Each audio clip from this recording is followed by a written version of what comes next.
Selam. Aleykümselam. Abi hastaya gel abi.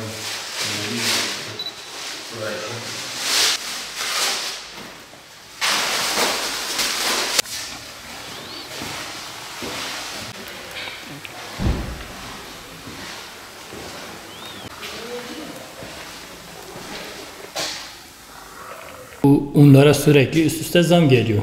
Sürekli zam geldiği için bu bizde dükkanları kesti. Şu an ekmek doğrudur. Piyasada 1.75'tir. Biz marketlere 1.5'ta veriyoruz.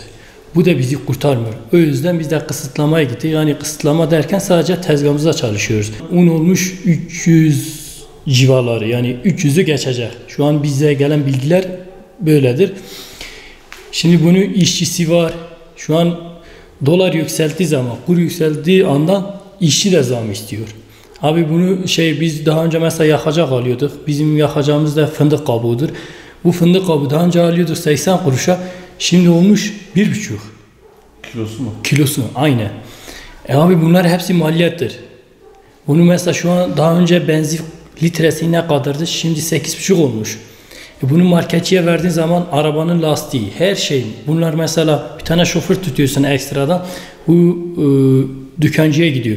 Bunları hepsini üst üste koyduğu zaman şu an ekmeğin ağrıda yani 2,5 olması lazım. Bakkalcıya da 250'de vereceksin ki bu fiyat seni kurtaracak. Öyle olmasa yani çoğu fırıncı şu an 200, 300 bin, 400 bin lira.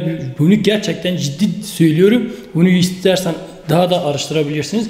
Yani fırıncıların borçları var. Bu borçları nasıl çevirecekler? Adam diyor kilitli vurayım da gideyim dayı benim içime şu an kapatsam, şu an bu durumda fırını kapatsam ben daha kârdayım. Şu an benden 10 tane işçi çalışıyor. 10 da sigortalı. Her birisi bir sigortası stopajla birlikte 1100 liraya bana mal oluyor. Bunlara her birisinde de 3000, 3500, 3400 bu civarlarda. Şimdi artık eskisi gibi kimse askeri ücretle çalışmıyor. Adamları kurtarmıyor. Şu an 4000 lirayla çalışan Ağrı'da fırıncı işçisi var. Bunun aşağısına verdiğim adam diyor beni kurtarmıyor, çalışmıyor.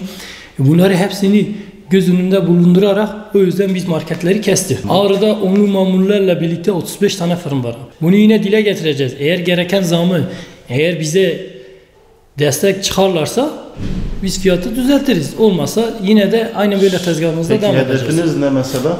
Ne yapın? Hedefimiz abi ekmeğin burada da yani İstanbul'da şu an bazı yerlerde ekmek 3 liraya satılıyor. 2,5 liraya satılıyor.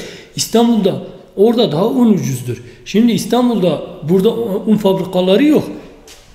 Un buraya geldiği zaman nakliye de yükleniyor. Buraya bize un gelmesi daha da pahalaşıyor.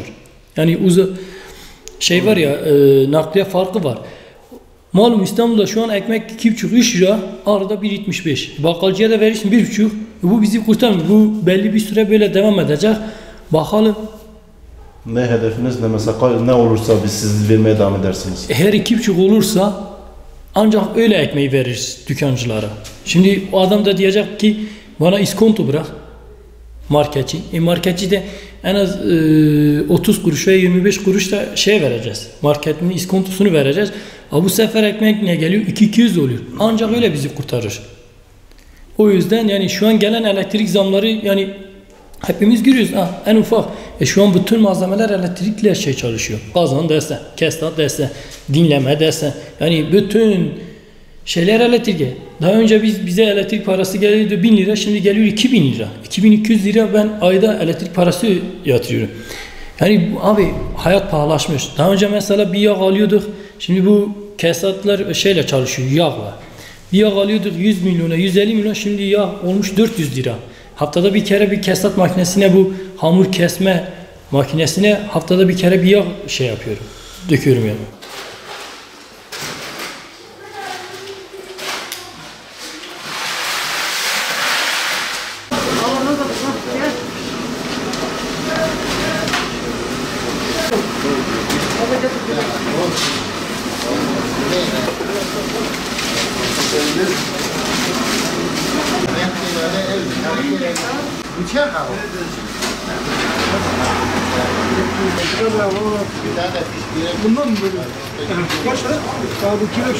Bu unların yükselişinden dolayı fırıncılar kaç aydır mağdurdur.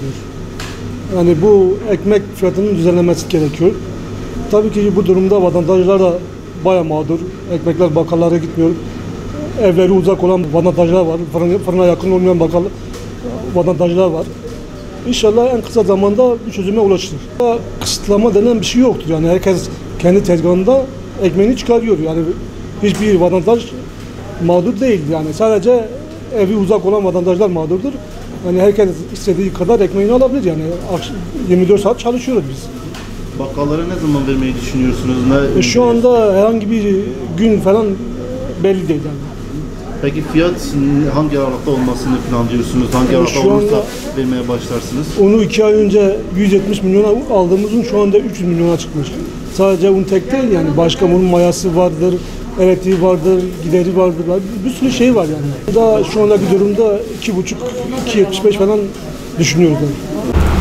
Ekmek yok ama ekmek misal fırınlarda var. Evet, buradan öyle bir şey. Ekmek yok Muhammed maalesef. Ekmek sadece fırınlarda bulursun. Marketlerde ekmek yok.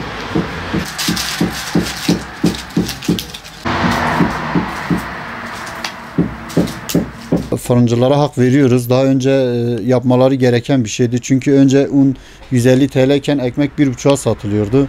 Şu an 350 TL olmuş. Ekmek halen 1,75 yani. Bu da tabii ki fırıncılar ister istemez fazlasıyla net gidiyor. Yani bir bisküvi 3 lira olmuş, bir çikolata 3 lira olmuş. Yani bugün bir ekmek 1,5'a 1,75'e satılamaz yani. Vatandaşın tepkisi şu şekil, yani vatandaş zaten bu saatten sonra her şeye alışmış. Artık ekmeğe de herhangi bir tepki göstermiyorlar.